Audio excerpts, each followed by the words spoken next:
Tengan muy buenos días, amados hermanos. Dios les bendiga. Seguimos en esta mañana gozándonos en el Señor, viendo la obra de Él en medio nuestro, hermanos, y les invito a que me acompañen a Filipenses. Estamos en la carta a los Filipenses en el capítulo 2. En esta mañana estaremos en los versículos desde el 1 hasta el 11 en este mensaje titulado Un nombre sobre todo nombre. Dice así la palabra del Señor. Por tanto, si hay alguna consolación en Cristo, si algún consuelo de amor, si alguna comunión del Espíritu, si algún afecto entrañable, si alguna misericordia, completad mi gozo, sintiendo lo mismo, teniendo el mismo amor, unánimes, sintiendo una misma cosa. Nada hagáis por contienda o por vanagloria, antes bien con humildad, estimando cada uno a los demás como superiores a él mismo, no mirando cada uno por lo suyo propio, sino cada cual también por lo de los otros. Haya pues en vosotros este sentir que hubo también en Cristo Jesús, el cual, siendo en forma de Dios, no estimó el ser igual a Dios como cosa que aferrarse, sino que se despojó a sí mismo, tomando forma de siervo, hecho semejante a los hombres, y estando en la condición de hombre, se humilló a sí mismo, haciéndose obediente hasta la muerte y muerte de cruz. Por lo cual, Dios también le exaltó hasta lo sumo, le dio un nombre que es sobre todo nombre, para que en el nombre de Jesús se doble toda rodilla de los que están en los cielos y en la tierra y debajo de la tierra, y toda lengua confiese que Jesucristo es el Señor, para gloria de Dios Padre. Oramos, hermanos míos. Señor, gracias te damos por este domingo. Gracias, Señor, de nuevo porque podemos ver, Padre, que eres un Dios poderoso, que está haciendo su obra. Señor Padre, gracias porque nuestro Cristo se levantó de entre los muertos. Gracias, Señor, porque tenemos un Dios vivo. No adoramos a un Dios muerto. No adoramos a una figura de barro. No adoramos a un pedazo de madera que no puede oír ni ver. Tú estás vivo, Señor, y te pedimos que por el poder de tu Espíritu Santo que da vida, en esta mañana, por tu palabra, Señor, des vida, Padre. Te pedimos, Señor, que causes en nuestros corazones un avivamiento, Señor, por ti, y aún aquellos que no han venido a la salvación, Señor, que están muertos en delitos y pecados. Seas tú, Señor, trayendo convicción de pecado, de justicia y de juicio, Señor, y que vengas a dar vida a lo que está muerto. Pedimos todo esto en el nombre precioso de tu Hijo Jesús. Amén. Pueden tomar asiento, amados hermanos y amigos que nos acompañan en esta mañana. Hoy tenemos un tremendo pasaje delante de nosotros, una porción de la Escritura que, hermanos míos, no existe un ser humano capaz de predicar con la fidelidad, con la intensidad que requiere describir quién es nuestro Señor Jesucristo hoy. Sin embargo, en fe y por la gracia del Señor, estamos en esta mañana, hermanos, expuestos a la verdad del Evangelio.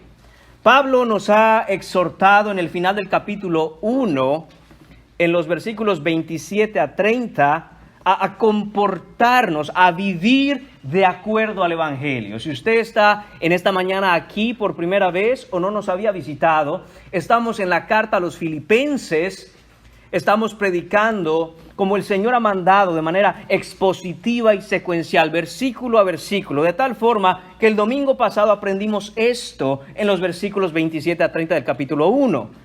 Que debemos comportarnos como es digno del Evangelio, que nuestra conducta, nuestras acciones deben ser las adecuadas al Evangelio que hemos dicho que nos ha salvado si somos cristianos. Pablo nos ha dicho que algunas características indispensables de una vida digna del Evangelio son estar combatiendo unánimes por la fe, Nos ha dicho que debemos que estar firmes en el mismo espíritu, que no debemos estar atemorizados ante la oposición. Y es que, hermanos míos, cuando vivimos firmes en la verdad, cuando vivimos así como el Señor nos manda para Cristo, habrá oposición. Pero esa oposición, esos padecimientos, esos conflictos, son de hecho, nos dice Pablo, el indicio, el emblema, la marca distintiva de que somos salvos. Pablo escribió esa sección, la sección que estábamos estudiando el domingo pasado, en un lenguaje militar. Hablábamos de eso, estar firmes, estar combatiendo, no estar atemorizados en el frente de batalla. Y eso es porque somos soldados de Jesucristo. Todos los que hemos venido a la fe en Jesús, que hemos confesado que Él es nuestro Señor, nos hemos enlistado en la milicia del cielo. Ahora somos sus guerreros. Nosotros estamos formando parte de un ejército muy grande y debemos ser valientes, aguerridos cuando del evangelio se trata. Pero, hermanos míos, ningún ejército, por muy valientes que pudieran ser sus soldados, podrán lograr el triunfo en la batalla si cada quien ve únicamente por sí mismo. Pablo nos va a hablar de que es necesaria la unidad. El pasaje de hoy complementa la exhortación de la sección del domingo pasado. Y es que, hermanos míos, este llamado a la humildad es la receta para lograr la verdadera unidad. Para lograr la verdadera unidad en amor, hermanos míos, es necesaria la humildad. La humildad presupone el hecho de que pueda haber una verdadera unidad en cualquier lugar. La humildad debe ser practicada por todo cristiano. Si la humildad es puesta en práctica, tendremos mejores hogares, mejores matrimonios, mejores iglesias, mejores todo, amados hermanos. La humildad es la llave que abre la puerta de la unidad en todo sentido. La humildad es una virtud, hermanos, que tristemente está en peligro de extinción. Aún en aquellas personas que la poseen, en el momento en que se saben tenerla, la han perdido. En un sentido, hermanos, la humildad es como el silencio. Cuando uno dice la palabra, deja de existir. La humildad, hermanos míos, hay que tratarla con mucho cuidado. Y sin embargo, esa misma humildad es la que nos hace fuertes. Esa humildad, hermanos, es otra marca distintiva del cristiano genuino, así como lo es el amor que se nos predicó hace unas semanas. La humildad es inherente al cristiano, es inseparable del cristiano. Lo que hace que el cristiano sea cristiano, en parte, es el hecho de mostrar un carácter humilde como el de Jesucristo. El Señor ya ha dicho que Dios resiste a los soberbios, mas da gracia a los humildes. Santiago capítulo 4, versículo 6. Pablo no solo nos va a hablar aquí, hermanos, de esa unidad, de esa exhortación a estar juntos, a estar unánimes, a sentir lo mismo, sino que también nos hablará de la humildad como el ingrediente, como la medicina que va a curar el orgullo y la arrogancia en medio de nosotros. Así que, hermanos, vayamos al texto en esta mañana.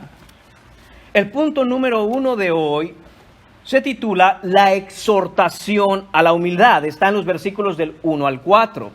Aquí en el capítulo 2 dice Pablo: por tanto, si alguna consolación en Cristo, si algún consuelo de amor, si alguna comunión del Espíritu, si algún afecto entrañable, si alguna misericordia, y hace una pausa Pablo para pedir algo.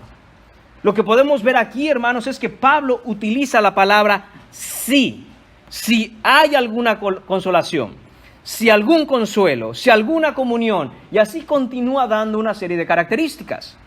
Este sí que tenemos aquí, hermanos, los estudiosos afirman, los que conocen y saben muy bien el griego, nos dicen que es un condicional de primer grado. ¿Qué significa eso? Bueno, que funciona un poquito diferente de como nosotros entendemos un condicional. Les voy a poner un ejemplo. Nosotros entendemos al poner una condición que aquello que pedimos puede que ocurra o puede que no. Si a un niño le decimos, si terminas la tarea, puedes comer un caramelo. Eso presupone el hecho de que el niño puede hacer la tarea o puede no hacerla.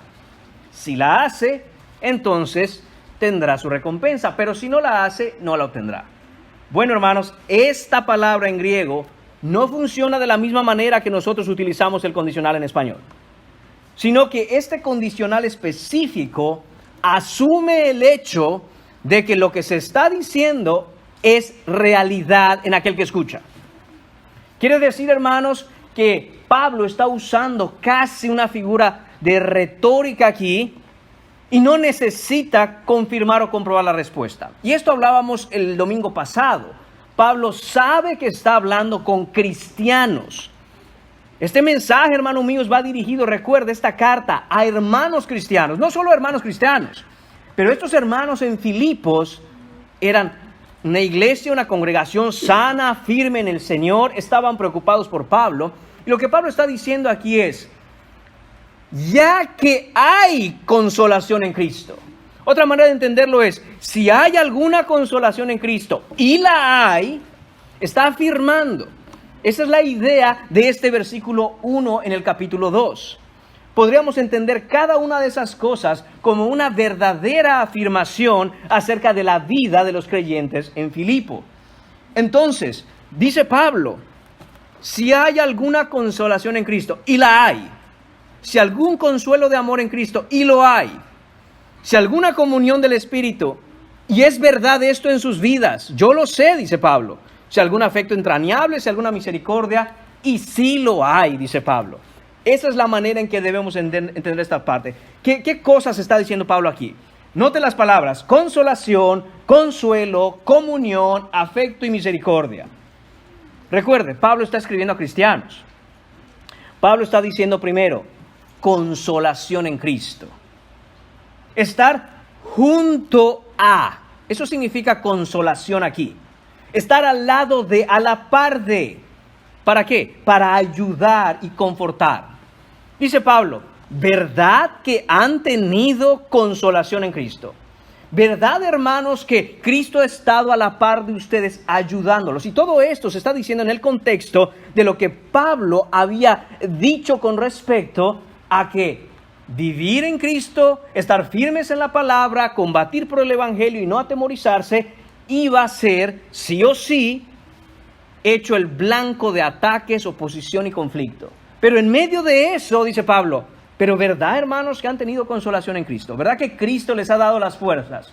¿Verdad que Cristo ha estado a su lado, llevándolo, sosteniéndolo, protegiéndolo, a pesar de todo? Coma, dice Pablo, si alguna comunión, perdóneme, primero consolación, después consuelo, dos palabras muy parecidas. Consolación y consuelo, la idea es la misma. Estar a un lado de, estar junto a, estar a la par de alguien. La única diferencia aquí entre el original, consolación y consuelo, es que consuelo tiene que ver con un aliento que viene por las palabras. Lo que está diciendo Pablo, ¿verdad que en medio de toda la vida cristiana y estos conflictos que se vienen contra uno y estas dificultades en la vida, el Señor le ha traído consolación por su palabra? ¿Verdad que sí, Filipenses? Y hermanos, y esto es lo que nosotros tenemos que pensar. ¿Verdad que sí, cristianos? ¿El Señor ha estado con nosotros? ¿Verdad que sí, cristianos? ¿Verdad que sí, creyentes? ¿El Señor nos ha dado fuerzas por su palabra para seguir adelante? Eso es lo que está diciendo Pablo. Está haciendo una afirmación, haciendo que los que escuchan, los receptores de esta carta, mediten y piensen lo que el Señor ha hecho en sus vidas. Y hermanos, debemos tomar muchas veces una pausa, hacer una pausa, tomar un tiempo y recordar lo que el Señor ha hecho en nuestras vidas. A veces vivimos nuestras vidas y somos fáciles para levantar la queja, somos fáciles para sentir que las cosas no van como deberían. Y sin embargo, Pablo dice, pero ¿verdad que han recibido consuelo? ¿Pero verdad que has recibido consolación de parte del Señor? Y dice más Pablo, dice comunión del Espíritu. Aquí se refiere a la participación con el Espíritu Santo.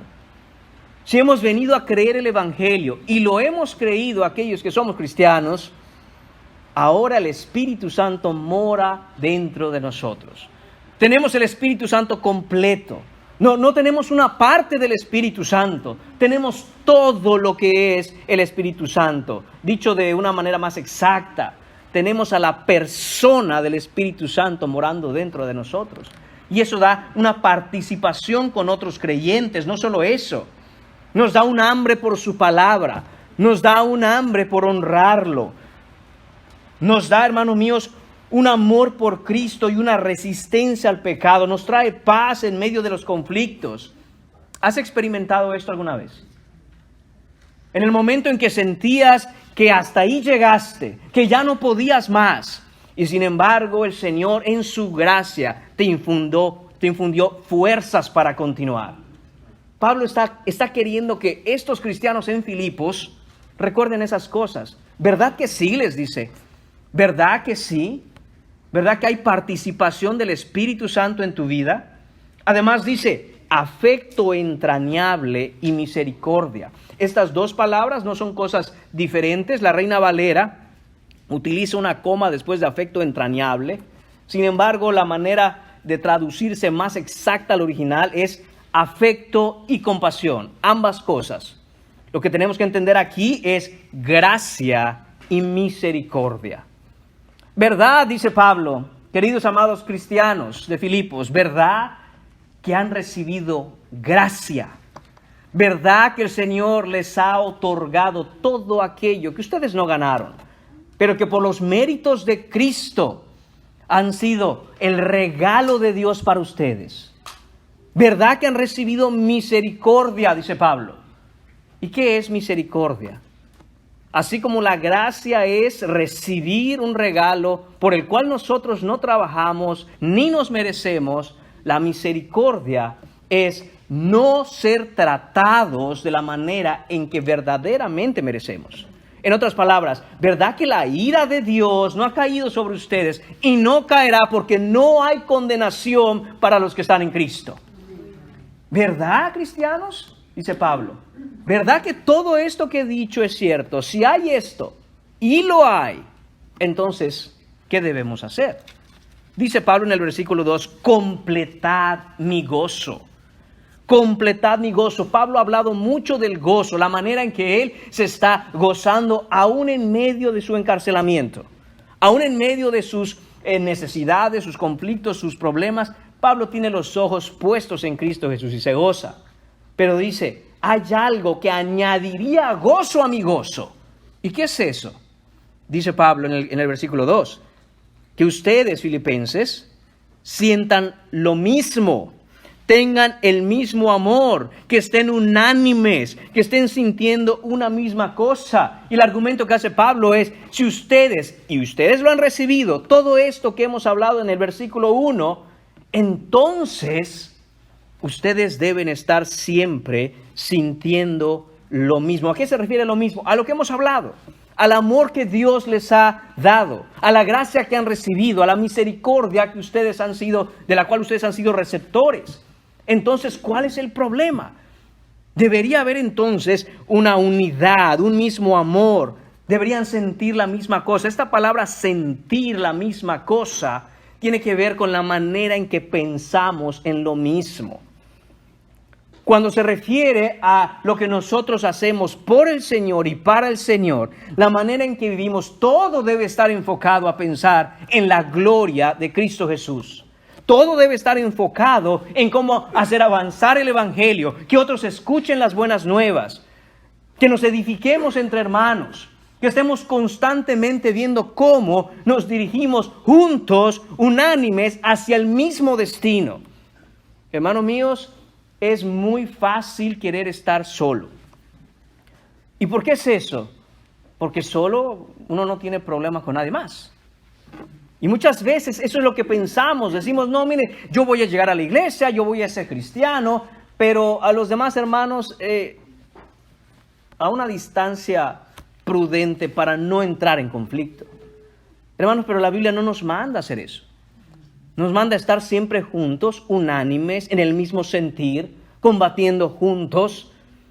No somos, hermanos míos, llaneros solitarios, no somos ovejas perdidas, andamos en un rebaño. Y Él es nuestro pastor. Pero y entonces, ¿qué es lo que está diciendo Pablo con respecto a sentir lo mismo? Dice Pablo, nada hagáis por contienda o por vanagloria. ¿Qué está sucediendo aquí? Recuerde, Epafrodito había llevado un reporte a Pablo y él iba a regresar informando a la iglesia en Filipos cómo estaba Pablo. Pablo sabe de boca de Epafrodito cómo va la iglesia. Y entonces Epafrodito le ha dicho que están firmes, que están combatiendo, que están hacia adelante. Pablo se goza en eso. Sin embargo, también Epafrodito le ha informado de una situación que se está dando, aún en medio de una iglesia sana, aún en medio de una iglesia que cree el evangelio y lucha unánime por el evangelio, se está dando una situación con un par de hermanas. Y esa situación la describe Pablo en el capítulo 4, en donde dice, versículo 2, ruego a Evodia y a Síntique que sean de un mismo sentir en el Señor. Había una situación en estas dos hermanas, ambas fieles al Señor, ambas verdaderas y genuinas cristianas, ambas sirviendo en la iglesia, ambas combatiendo unánimes en el evangelio, pero dice Pablo claramente lo que les hacía falta. Dice que sean de un mismo sentir. No estaban siendo de un mismo sentir. Y de hecho, cuando nosotros leemos esto, mire qué dice el versículo 3 en el capítulo 4 de Filipenses. Asimismo, te ruego también a ti, compañero fiel, que ayudes a estas que combatieron juntamente conmigo en el evangelio. Son las mismas palabras que Pablo ha usado al final del capítulo 1 y comenzando el capítulo 2. Entonces, Pablo, identifica claramente que estas hermanas tienen un corazón para el Señor. Sin embargo, en medio de esa relación que debe existir como hermanos, recordemos, aún hay pecado en nosotros. Y a veces ese tipo de cosas nos hará estar en desacuerdos. A veces ese tipo de cosas hará que tengamos algunos roces. Pero dice Pablo, pero sean del mismo sentir, que eso no los aparte, que eso no les haga distanciarse, al contrario, es momento para poner todo, para estar unánimes, estar unidos, estar sintiendo la misma cosa. Y Pablo nos dice cómo, dice, no hagan nada por contienda, no hagan nada por vanagloria. Lo que está diciendo Pablo aquí es que no deberían estar ellas luchando para ver quién es la que mejor sirve. Es que el servicio que yo hago al Señor es mucho mejor que el que de aquella hermana. Dice Pablo, no deben hacerlo por eso. No debe ser una competencia a ver quién es el más piadoso de la iglesia. No debe ser una competencia para hacer sentir al otro que tal vez no ha avanzado igual, que él está en pañales y yo ya soy el gran cristiano. Dice Pablo, cuidado con eso. Ahora, ¿cómo se quita eso? Dice Pablo, antes bien, versículo 3, con humildad. Que todo lo que se hace para el Señor, en el Señor, debe hacerse con humildad. Y ahí está lo que Pablo quiere que entendamos muy claramente. Que debemos servir al Señor con humildad. Pablo, ¿qué es la humildad? Porque quizás si le preguntamos a diferentes personas, sobre todo si le preguntamos a personas en el mundo que no conocen a Dios, que no tienen la verdad de la Escritura, si a 20 personas les preguntamos, 20 personas van a decir su opinión. Pero no podemos, hermanos míos, basar nuestra vida en opiniones del mundo, sino qué dice el Señor, qué dice la verdad de la Escritura. Y Pablo lo define muy fácilmente y de una manera muy práctica. Dice Pablo, estimando cada uno a los demás como superiores a él mismo. Esa es la definición que da la Biblia de humildad. Estimar a todos los demás como superiores a mí mismo. Hermanos, y aquí es donde Pablo le está dando vueltas a esa tuerca y empieza a doler. ¿Cómo? Sí. Usted mira a los demás y todos los demás son superiores a usted. Usted no es superior a nadie.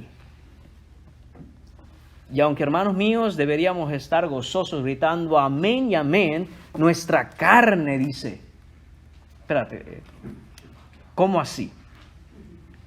Pablo sabe que esto es un golpe duro a la carne. Vayan y díganle a Sintique, vayan y díganle a Evodia, y de hecho, a todo cristiano, de toda iglesia, de todo lugar, de cualquier país, en cualquier tiempo y generación, díganles, traten a los demás como superiores a sí mismos. Esa es la clave, esa es la definición, eso es lo que se necesita para decir, esa persona es humilde. La manera en que habla con los demás, la manera en que se dirige a otros, su actitud, su carácter, sus modos, sus maneras, reflejan humildad.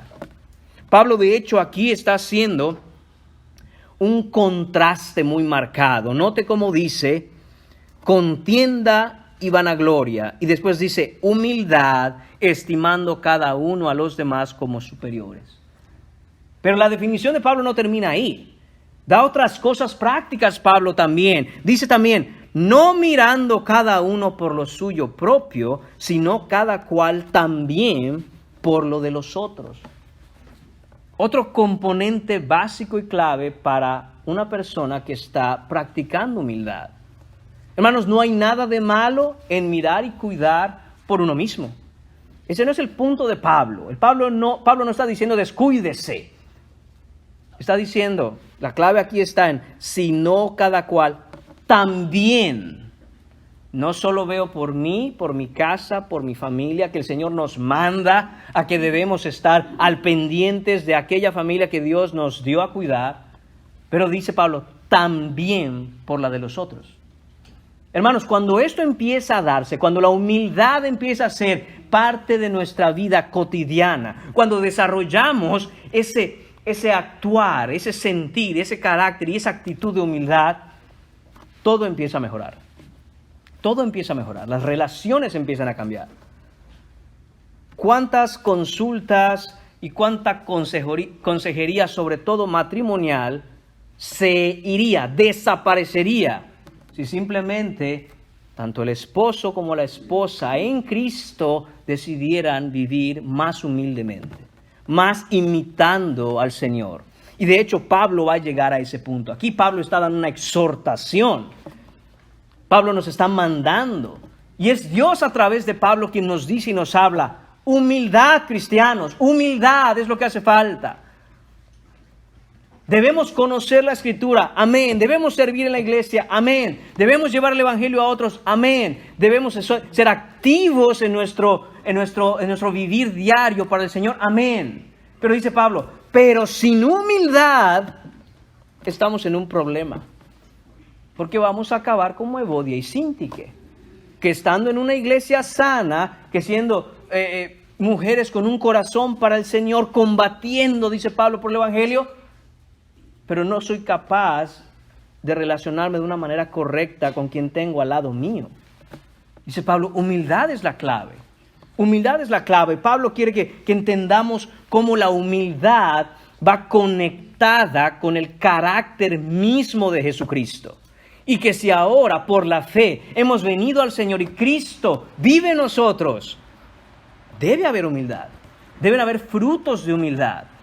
Recordando esto, hermanos, y es la razón por la cual a la carne no le gusta hablar de humildad. Y es que la humildad es un rasgo característico que viene de la divinidad misma. De Dios mismo ha salido ese rasgo de carácter, ser humilde. Por el contrario, el orgullo, la vanagloria han venido directamente de la mente de Satanás. Viene directamente de la serpiente que en el jardín de Edén le dijo a Adán y Eva, ¿con qué eso ha dicho el Señor? No morirás. Sabe Dios que cuando comas ese fruto, tú Eva, no pienses en los demás, tú Eva, serás como Él, apelando al ego humano. Hermanos míos, esa es la verdadera razón por la cual Pablo enfatiza grandemente el hecho de que debemos ser humildes. No debemos dar ocasión al orgullo en nuestra vida. No debemos dar lugar a la vanagloria, queriendo que nos miren, que nos vean. Que sepan, que todo el mundo sepa que aquí lo importante soy yo.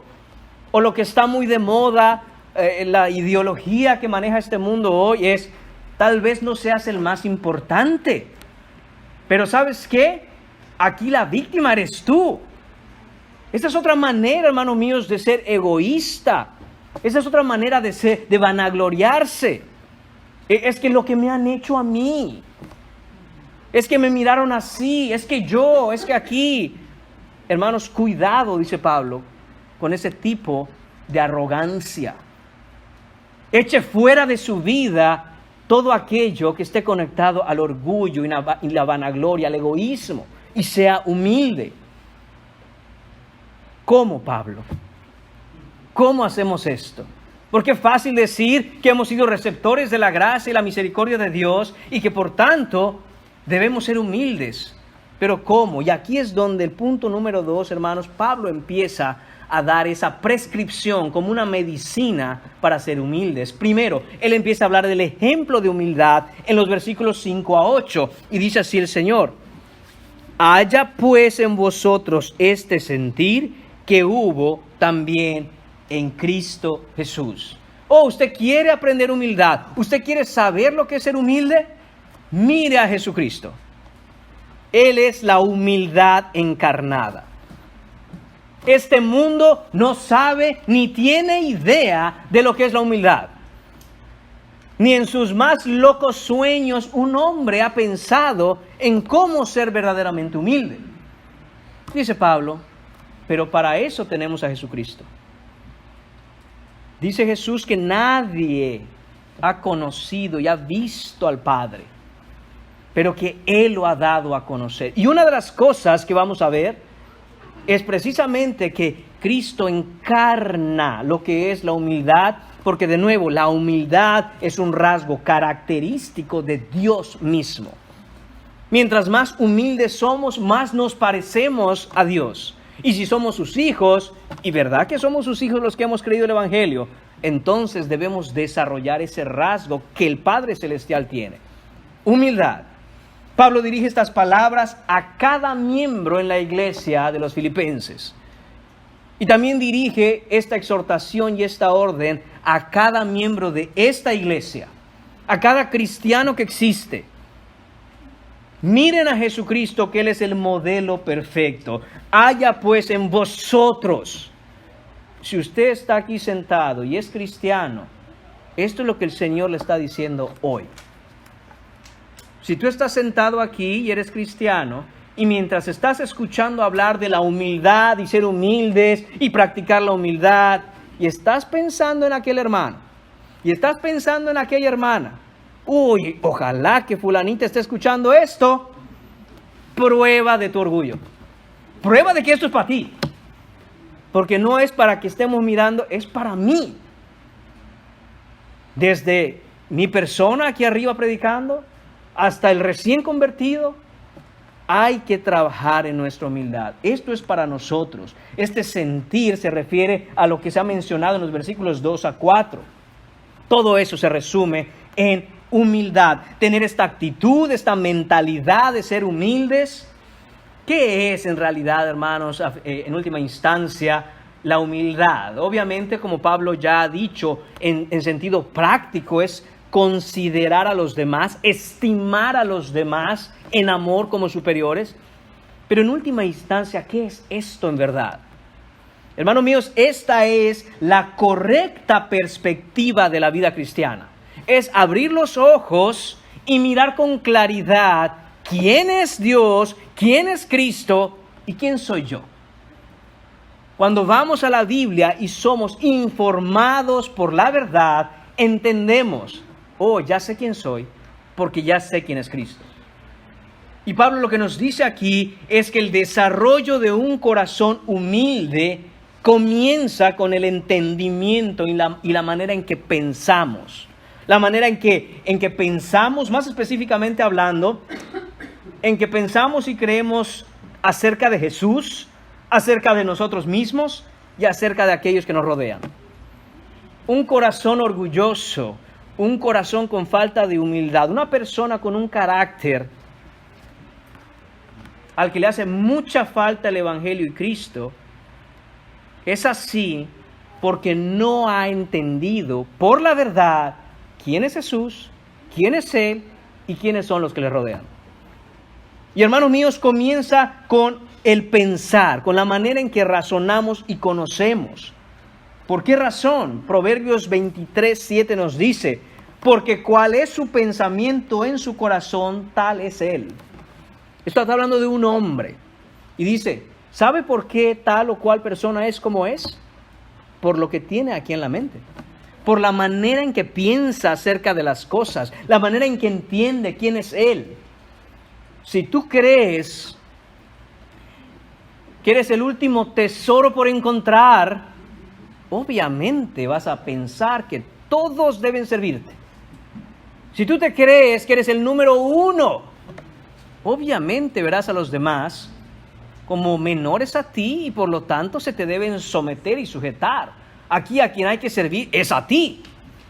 Si tú crees que otros dependen de ti, que no pueden vivir sin ti, eso te va a llevar a tener ciertas actitudes para con los demás, cuando la realidad es que muchas veces esa probable dependencia que otros tengan de ti es solo la manera en que Dios los sostiene usándote a ti.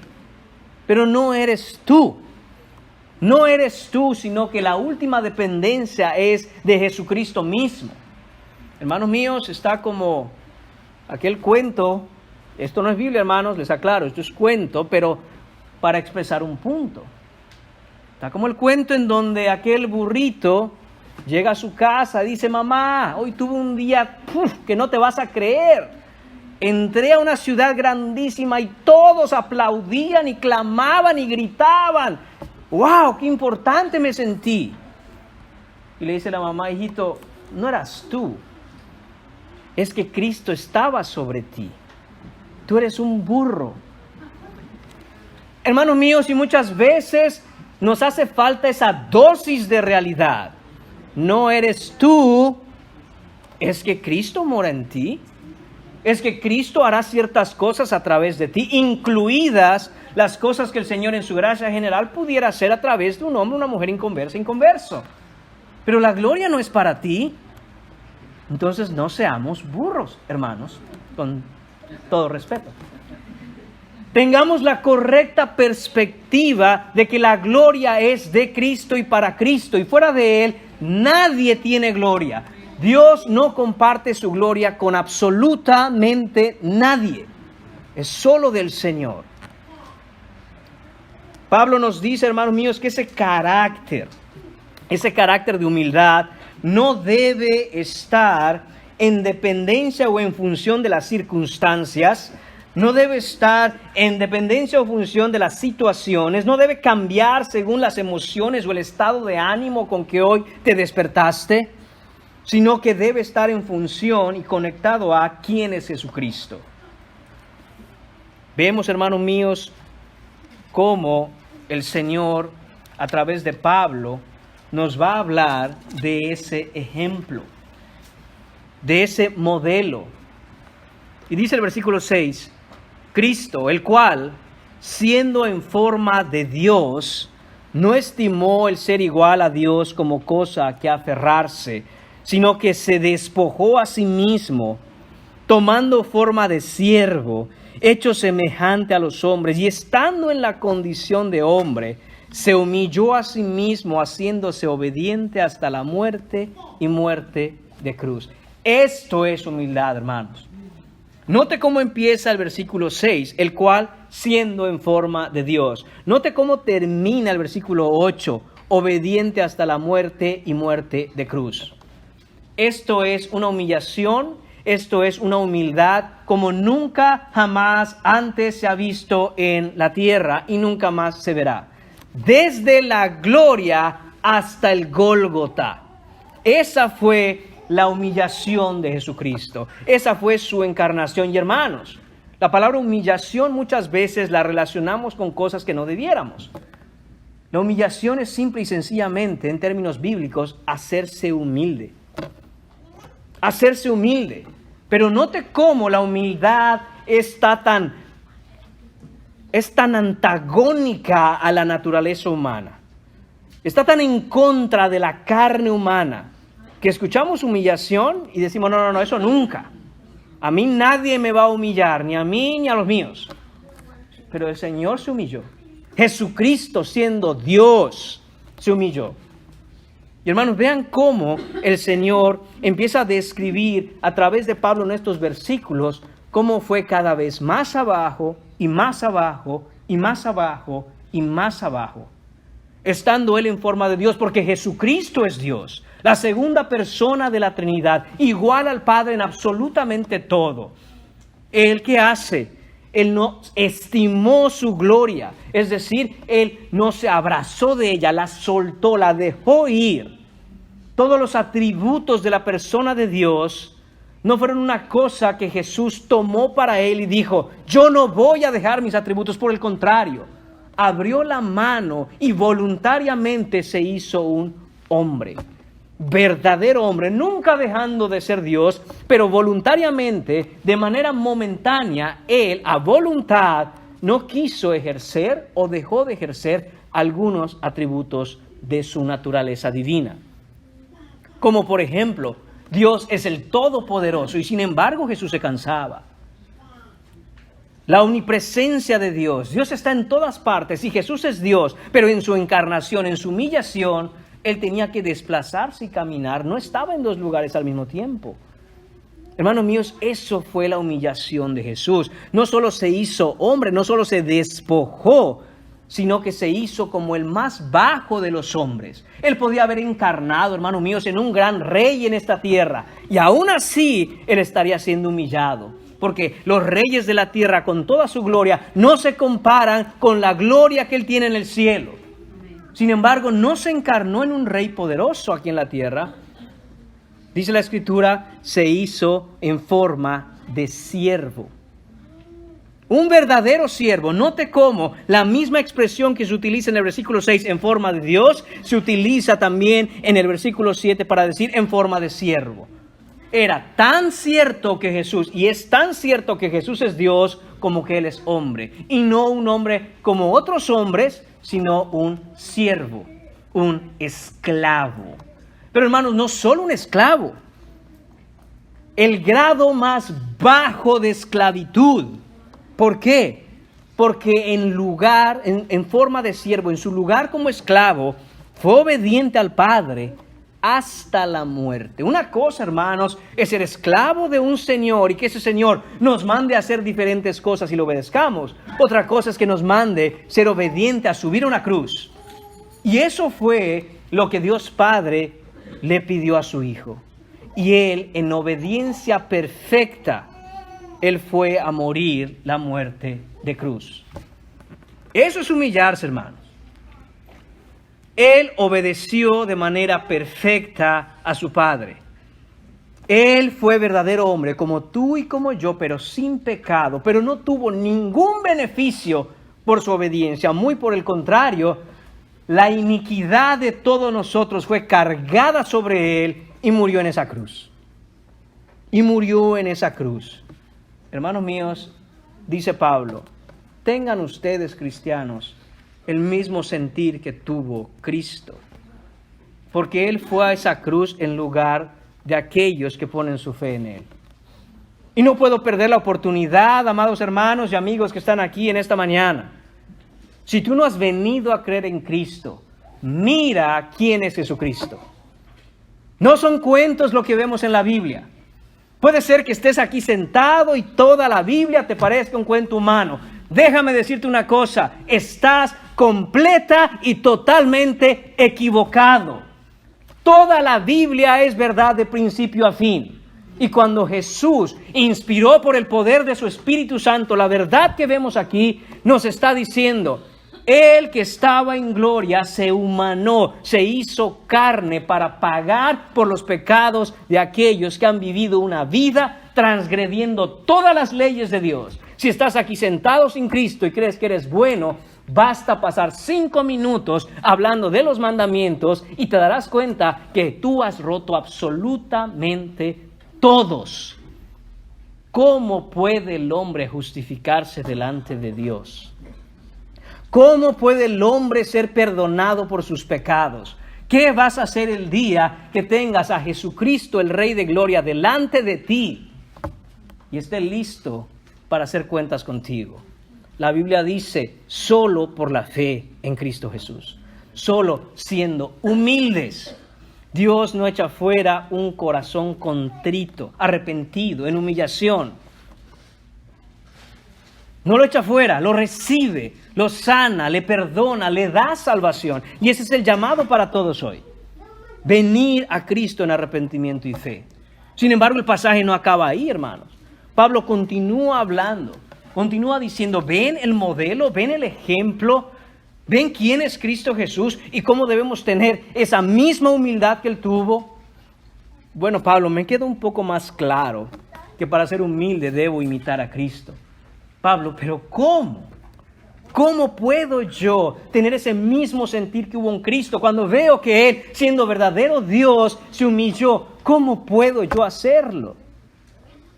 Pablo va a pasar, hermanos míos, ahora a hablarnos de la exaltación de la humildad.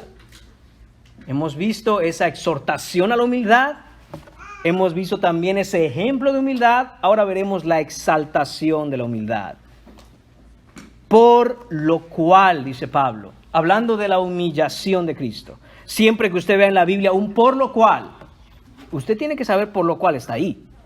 Ese por lo cual se refiere a toda la humillación, desde los versículos 6 hasta el versículo 8. El versículo 9 dice, por lo cual, dice el Señor en su palabra, Dios también le exaltó a lo sumo. Dios aquí es Dios Padre.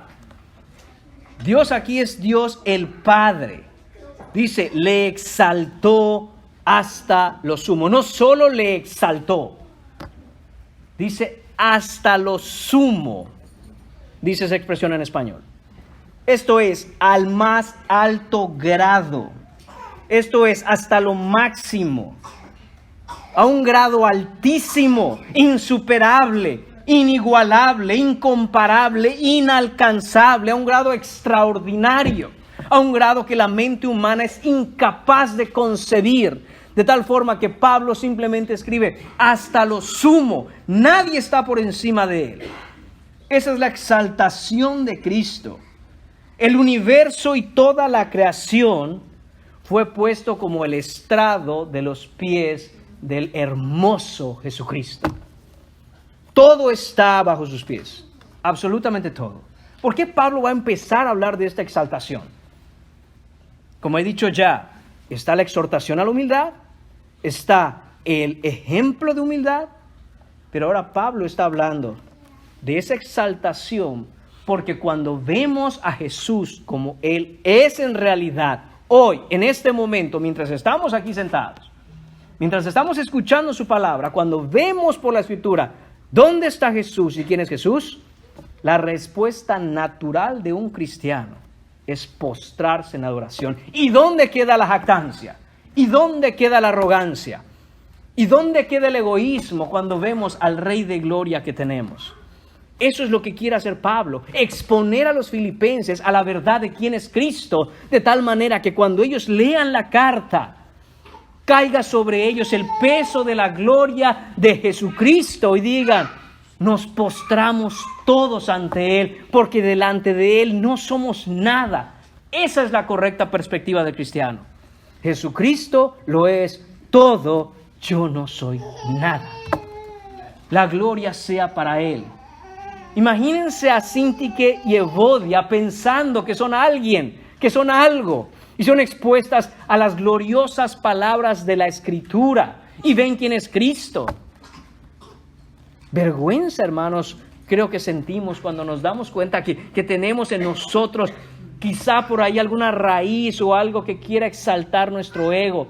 Y nos damos cuenta de quién es Cristo y quiénes somos nosotros. Señor, perdóname. Dios exaltó a Jesús hasta lo sumo. Y dice la Escritura, y le dio un nombre que es sobre todo nombre. Sobre todo nombre. Piense usted en el nombre de alguien o de algo. Está muy por debajo del nombre de Jesucristo. Está completamente alejado hacia abajo del nombre de Jesucristo. El nombre aquí, mis hermanos, en el original, en la mentalidad hebrea, es la identidad misma de la persona. La persona de Cristo fue exaltada. Cuando decimos su nombre fue exaltado, el nombre que le fue dado, se le dio un nombre sobre todo nombre. Quiere decir que su persona es superior a cualquier otra persona que exista. Nadie es como Jesús. Él es inalcanzable. Él es el Rey de gloria. Esta exaltación, hermanos, este nombre que se le dio sobre todo nombre, empezó inmediatamente después de completar su obra de humillación. Cuando Él fue a la cruz y después al morir fue sepultado, llegó a lo más bajo de su humillación en su obediencia perfecta. Y a partir de ahí, todo ha empezado a ir solo para arriba. Cuando vemos lo que la Escritura enseña con respecto a la exaltación de Cristo, vemos claramente una especie de 4 peldaños hasta la gloria. Primero, fue resucitado. No permaneció muerto, sino que resucitó. Y hermanos míos, ángeles anunciaron esta resurrección. Segundo, Él fue ascendido al cielo. Él ascendió a la gloria. Y ángeles lo escoltaron regreso a la gloria. Tercero, Él fue sentado en el trono de la gracia a la diestra del Padre. Y los ángeles a su alrededor le alaban. Y hermanos míos, cuarto, Él fue coronado en gloria por su Padre.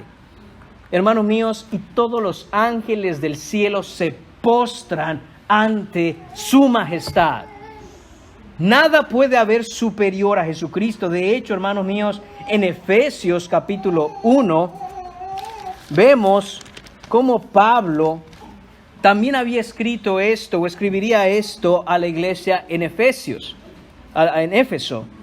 En el versículo 20 dice que el poder de Dios, el cual operó en Cristo, resucitándole de los muertos y sentándole a su diestra en los lugares celestiales, sobre todo principado y autoridad y poder y señorío, y sobre todo nombre que se nombra, no solo en este siglo, sino también en el venidero. Y sometió todas las cosas bajo sus pies, y lo dio por cabeza sobre todas las cosas a la iglesia, la cual es su cuerpo, la plenitud de aquel que lo llena todo en todo. Hermanos míos, este es Jesús. Este es al Rey que servimos, hermanos míos. Este Jesús es quien, hermanos míos, en el día postrero, y es que Pablo está mirando hacia el futuro. Cristianos, recuerden lo que ocurrirá cuando el Señor vuelva. Recuerden lo que sucederá, porque Él ha sido coronado en gloria, porque Él es el Rey del universo. Todo esto que hemos estado hablando hasta ahora, hermanos, solo puede causar en el corazón cristiano el efecto que Pablo tiene la intención que cause. Para aquel que no es cristiano, para aquel que no es salvo, para aquel que está muerto espiritualmente, para aquel que no ha venido a la salvación, para aquel que no cree en Cristo, hermanos míos, esto que estamos diciendo hoy ha sido ya suficiente. Está mirando el reloj. Está pensando que esto acabe ya. ¿Por qué, mis hermanos?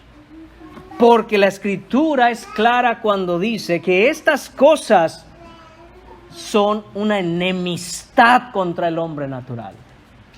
Cuando el corazón de Dios es abierto delante del corazón de los hombres naturales sin salvación solo tienen repulsión ante el Evangelio, repulsión contra Cristo. Pero hay un problema aquí, que hay que decidir hoy una cosa muy importante. si todo lo que he dicho hasta ahora y lo que me falta por decir es verdad, yo estoy tranquilo. La carga y la consecuencia de esta verdad recae sobre los demás. Pero si yo estoy mintiendo en todo lo que he dicho y todo lo que he estado hablando desde la Escritura es completamente un cuento, una leyenda, y no es verdad, entonces despreocúpate. La carga de las consecuencias serán sobre mí. De tal forma que tienes que decidir si lo que se está diciendo en esta mañana aquí desde el púlpito es verdad o es mentira. Pero la Escritura es clara, mis hermanos, cuando dice con total autoridad que toda la Escritura es inspirada por Dios. No hay una sola palabra aquí que sea mentira. ¿Y por qué es un problema esto? ¿Por qué es un problema para aquel que no viene a Cristo, para aquel que no tiene fe? Y es así como va a terminar Pablo. Dice Pablo en el versículo 10, ¿para qué? Ese para qué, mis hermanos, es muy importante. Esto nos habla del propósito, esto nos habla del motivo, nos habla del resultado de la exaltación de Cristo. Dice, para que, y permítame que me perdí por un momento en la Biblia. Dice el versículo 10, amados hermanos, para que en el nombre de Jesús se doble toda rodilla. Escuche eso. Para que en el nombre de Jesús se doble toda rodilla. Hermanos míos, el día postrero, cuando Jesús vuelva, nadie podrá mantenerse en pie. En la creación completa, en todo el universo, no habrá una criatura que esté puesta en pie. Solo habrá uno parado, solo habrá uno puesto en pie, y será Jesucristo, en toda su majestad, coronado de gloria, en todo su esplendor, y todos los demás se postrarán. Si tú como cristiano a veces estás atribulado por las situaciones que vivimos, por la manera en que el mundo se está desarrollando, por las cosas que ocurren, la esperanza final y la ciertísima esperanza final es esta: que cuando Jesucristo aparezca en gloria, toda rodilla se doblará. Nadie podrá, aún en su estado inconverso, podrá mantenerse en pie. Sus rodillas serán como cera caliente que no tendrá ninguna fuerza ni ningún sentido. Caerán postrados ante la majestad y el peso de la gloria de Jesús. Hermanos míos, y dice, toda rodilla, absolutamente toda rodilla se doblará. Hermanos, quiere decir que se doblarán las rodillas de los ángeles y de los hombres, de los ángeles y de los demonios, de los creyentes y los no creyentes, de los cristianos y los no cristianos. Toda rodilla se doblará. Hermanos míos, ¿y qué hay de los no creyentes? ¿Por fin se postrarán reconociendo que Jesús es el Señor? Desde luego que no. Aún en un corazón duro contra el Señor, aún en una voluntad rebelde contra el Señor, no podrán resistir el peso que sentirán sobre ellos y se postrarán. Ese es el inicio de la gran vergüenza que les espera en la eternidad en condenación. Comenzando con postrarse ante el Señor que han burlado, postrarse ante el Señor en el que no han creído, postrarse ante el Señor Jesucristo, del cual han hecho mofa toda su vida. Ese día se postrarán y la vergüenza caerá sobre ellos. Pero no solo se postrarán, dice el texto también. Dice, toda lengua confiese que Jesucristo es el Señor. Aún en contra de la voluntad del ateo más perverso, de sus labios saldrán estas palabras: Jesucristo es el Señor. No habrá un ser creado en todo el universo, en la creación completa, que no pronuncie estas palabras. Jesucristo es el Señor. Él es el Señor, no hay otro. Todo lo que se ha dicho es verdad. Todo lo que la Biblia dice es verdad. Todo lo que se ha predicado es verdad.